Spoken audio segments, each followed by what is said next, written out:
There's a moment that comes for everyone. When the goals don't excite you, the plans feel like noise, and the vision that once lit your eyes now feels blurry and far away. You try to name it. Maybe it's burnout, maybe it's fatigue. Maybe it's just a bad week. But deep down, you know it's something else, something you can't name yet, but you feel it. A subtle ache, a quiet dissonance. You're not falling apart. You're coming undone. Not in a chaotic way, but in a necessary one. Because sometimes, the most honest part of you is the one that no longer wants to keep performing a life that doesn't fit anymore. I don't call this a breakdown. I call it a sacred dismantling. Because when you feel lost, it's not failure, it's transition. It's the closing of a chapter that your nervous system has outgrown, and the birth of something your mind doesn't fully understand yet.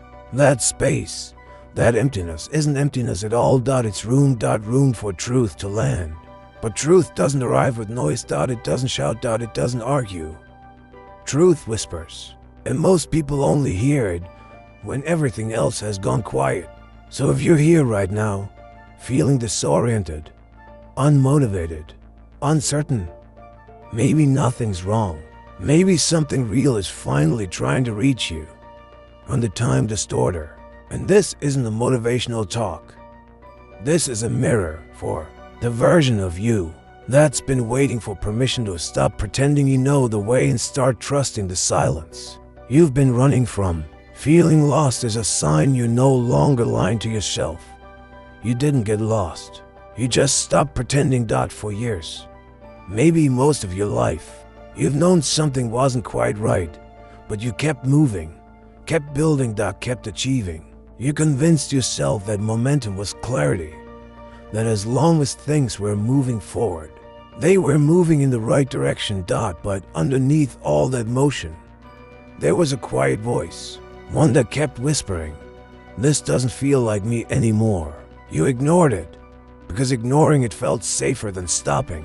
Safer than facing the possibility that maybe, just maybe, you've outgrown the life you've worked so hard to maintain. And then came the silence, the disconnection, the ache that no routine or checklist could fix. And it wasn't breakdown, it was honesty. Honesty arriving in the only way it could, through the cracks in your performance. Your nervous system was tired of keeping up the act, tired of playing a role that no longer fits, tired of pretending to be energized by things that no longer touch your soul. Feeling lost is painful, but it's not random. It's not weakness. It's not failure. It's a message from the truest part of you saying, "We're done pretending." You can't lie to yourself forever. And when that truth finally lands, it doesn't come with fireworks. It comes with friction, the kind of friction that says, "The mask is heavy. It's time to take it off." That moment of being lost, that's not collapse, that's emergence. It means you're finally honest enough to stop performing the life you built and start listening for the one you actually want. Why truth needs you to collapse. Truth doesn't enter through logic. It doesn't come through your to-do list, your planner, or your latest optimization system. Truth shows up when you stop holding it all together. But most of us don't stop until we're forced to. We keep pushing, keep performing, keep achieving. Not because it's working, but because slowing down would mean facing what we've avoided for years. And so, the collapse comes, not to punish you, but to interrupt the momentum of self-denial. That moment you can't explain your feelings anymore. Can't make your plan feel right. Can't force yourself to care about the things you used to live for. That's not a failure. That's a clearing. It's where the false clarity dies. So that something real can take its place. The truth you need isn't hiding behind another step forward. It's waiting underneath your resistance to stop. And truth, real truth, doesn't come from the mind. It comes from surrender. It comes when the noise dies down, when the mask slips, when you stop fixing and start listening. Not to someone else's version of truth, not to the roles you've inherited, but to the voice that's been quietly waiting under all the effort. You didn't lose the path. The path got quiet so you could find the one that's yours. Because the truth doesn't compete, it waits. And sometimes, the only way to hear it is to let your old sense of direction fall apart. Not everything breaking is bad. Some things break so the truth can finally get in. There's something powerful happening in your brain when everything you've relied on starts to fall apart. Neuroscience calls it a reset of the default mode network. This is the part of your brain that constructs the narrative of who you are, that it holds your story, your roles, your routines, and then when you stop chasing input, when your old goals collapse, when your identity no longer feels true, that system destabilizes. It feels like confusion, disorientation, a personal fog. But it's not chaos. It's neuroplasticity in motion. In this breakdown, your brain becomes more open to self-generated insight. The old narrative loosens. And that space, that uncomfortable, blurry space, it's where real transformation begins. Because now, your mind isn't just repeating what it's always believed, it's searching, it's feeling. It's rewriting. You're not breaking down. You're defragmenting. The same way a computer reorganizes its data, your nervous system is letting go of outdated identities to make space for something more aligned. And that's why the pain feels deep, because it's not on the surface, it's structural. It's the dissolving of who you thought you had to be, to survive, to succeed, to be loved. And that kind of death, it's sacred, because what comes after isn't just a new habit or a better version of your past. What comes next is someone you haven't fully met yet, the one who was waiting for the collapse, to finally have room to live. My own collapse wasn't a curse, it was an answer. I remember the season. Everything on the outside was working, deadlines met, projects delivered, content published, smiles practiced. But inside, I woke up with a heaviness I couldn't name. Not exhaustion, something deeper, something older. It wasn't that I hated my life. I just didn't recognize myself in it anymore. Every day felt like acting, like I was playing a character I'd mastered, but no longer believed in. So I did something radical. I stopped fixing it. I stopped optimizing. I stopped trying to outrun the fog. And for the first time in years, I listened. Not with my mind, with my body. With a part of me that still remembered what truth felt like. And what I heard was quiet. Not inspirational. Not encouraging, but real. It said, "You don't want this life. You just got good at surviving it." That sentence didn't break me.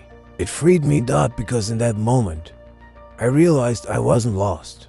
I was finally arriving at the truth he had spent years trying to avoid. It didn't change everything at once, but it changed one thing.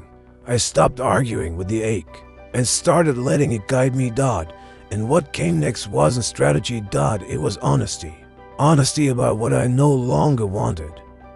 Honesty about what I was afraid to admit. Honesty about the version of me I was ready to leave behind.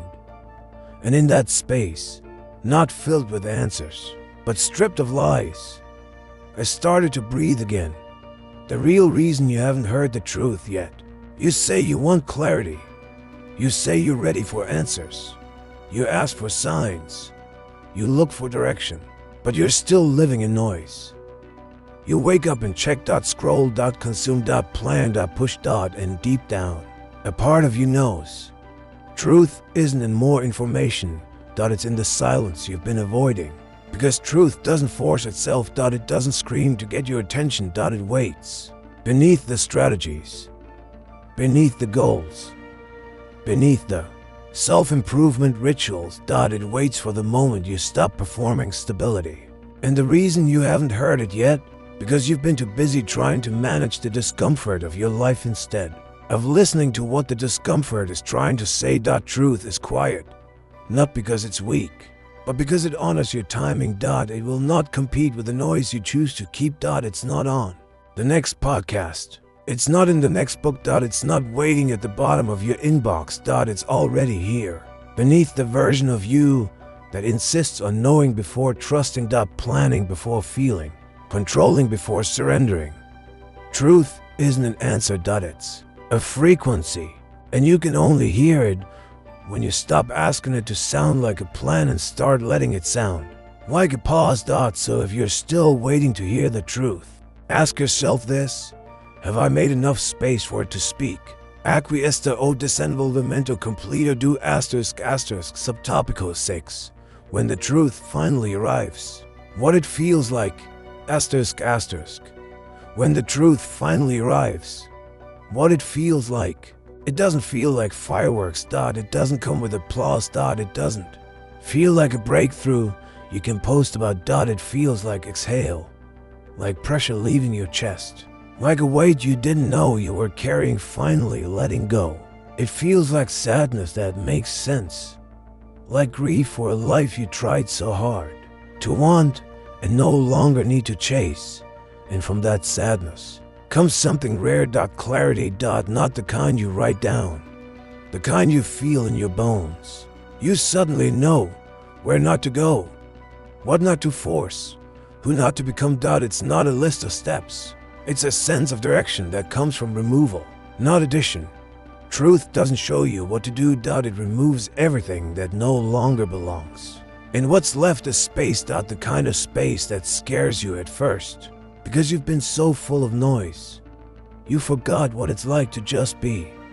But in that space, you come home. Not to the person you were trying to become, but to the one who's been quietly waiting behind all your strategies. The one who doesn't need to be fixed, only remembered. That's how truth feels. Not like a rush, like a return. You're not lost. You're just between versions. And this ache you feel, this fog, this pause, this quiet resistance, it's not confusion. It's truth arriving without a disguise. Let it strip away the stories you no longer need. Let it slow you down. Because you don't find your path by running faster. You find it by feeling the stillness you've been too afraid to face. This isn't a dead end. It's a doorway, not marked by clarity, but by honesty. If this didn't just speak to you, but felt like you, then don't run from it. Stay here a little longer. Breathe in the discomfort. Let it say what it needs to say. Subscribe. Not to follow content, but to keep walking through the fog with your eyes and your soul open. I'm the Time Distorter, and I'll be here every time you forget who you are, until the truth reminds you again.